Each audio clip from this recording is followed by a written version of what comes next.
इस वक्त की बड़ी खबर 2024 में लोकतंत्र और संविधान बचाने की होगी निर्णायक लड़ाई। अखिलेश यादव भाजपा हटाओ और लोकतंत्र बचाओ का दिया नारा। लखनऊ उत्तर प्रदेश सपा अध्यक्ष अखिलेश यादव ने कहा कि समाजवादी पार्टी आधी आबादी को समाज की मुख्यधारा में शामिल करने की पक्षधर है। समाजवादी पार्टी और सरकार में महिलाओं का सम्मान और अवसर सुरक्षित है। भाजपा सरकार में महिलाओं के साथ सबसे ज्यादा अन्याय और उत्पीड़न हो रहा है। नारियों को अपना सम्मान बचाना है तो भाजपा को सत्ता से हटाना होगा। लोकतंत्र और संविधान बचाने की भी निर्णायक लड़ाई 2024 में होगी। तारांकन अखिलेश यादव पार्टी के राज्य मुख्यालय लखनऊ में डॉक्टर शून्य राम मनोहर लोहिया सभागार में समाजवादी महिला सभा के राष्ट्रीय, प्रदेश एवं जिला पदाधिकारियों के सम्मेलन को संबोधित कर रहे थे। समाजवादी महिला सभा के सम्मेलन में श्रीमती डिम्पल यादव सांसद मैनपुरी भी मौजूद रही। तारांकन अखिलेश यादव ने कहा कि समाजवादी महिला संगठन लोकसभा चुनाव में पूरी मजबूती से हर बूथ स्तर पर समाजवादी पार्टी को जिताने के लिए पूरी ताकत से काम करेगा। तारांकन 2024 के लोकसभा चुनाव में उत्तर प्रदेश की सभी 80 सीटों पर पीडीए इंडिया गठबंधन मिलकर भाजपा एनडीए को हराएगा। तारांकन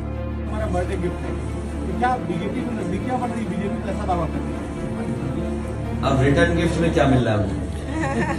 ये बातें मत किया करो आप लोग। मैं बात समझ रहा हूँ जो बात आप कह रहे हैं। ये जो उम्र बढ़ाने की बात थी, बीजेपी भारतीय जनता पार्टी याद कीजिए मेट्रो में शराब बेचना चाहते थे, ट्वीट हो गया, बदल गए।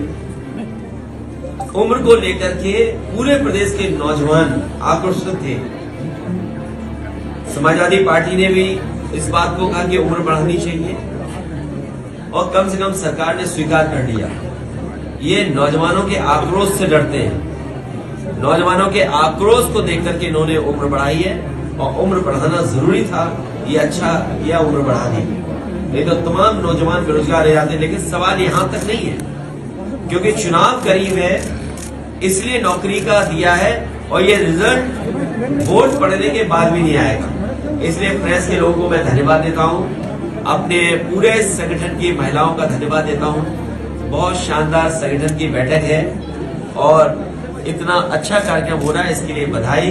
हमें उम्मीद है कि यहाँ पर संगठन के आए हुए सब लोग ये संकल्प लेकर के जाएंगे अपने गांव, अपने मोहल्ले, अपने बूथ पर समाजवादी पार्टी की योजनाओं को, नीतियों को, कार्यक्रम को पहुंचाएंगे और जिताने का काम करेंगे। मैं इन सभी महिला संगठन के पदाधिकारियों का, सदस्यों का बहुत बहुत धन्यवाद और बधाई देता हूँ। अखिलेश जी आप SMS दिया है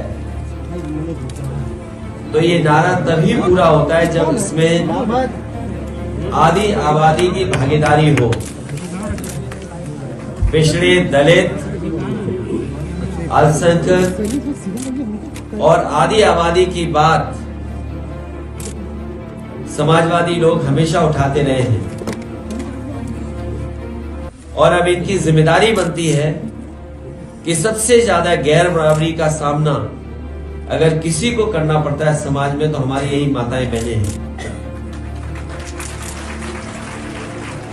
जहां गैर बराबरी के खिलाफ इन्हें खड़ा होना है, वही लगातार जो खबरें मिलती हैं और जो देश के आंकड़े बता रहे हैं, सबसे ज्यादा उत्पीड़न, अन्याय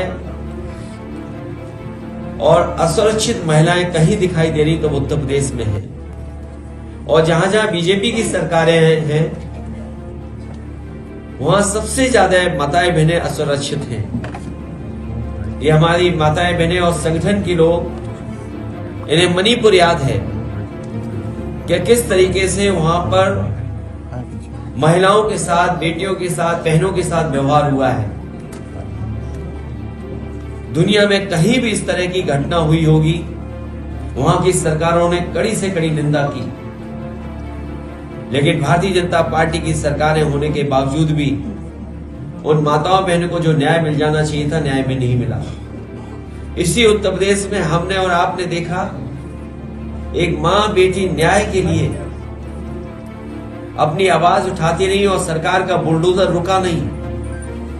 उस सरकार के बुलडोजर ने उनके घर में आग लगा दी और उन दोनों की मां बेटियों की जान चली गई। और हर दिन अखबारों में महिला उत्पीड़न की कहीं न कहीं घटना सुनने को मिलती है। जितना सेंसिटिव सरकार को होना चाहिए था, सरकार सेंसिटिव नहीं दिखाई दे रही है, केवल वो नारों में दिखाई दे रही है। अगर नारी सम्मान बचाना है तो हम सबको मिलकर के भारतीय जनता पार्टी को उत्तर प्रदेश से हटाना होगा।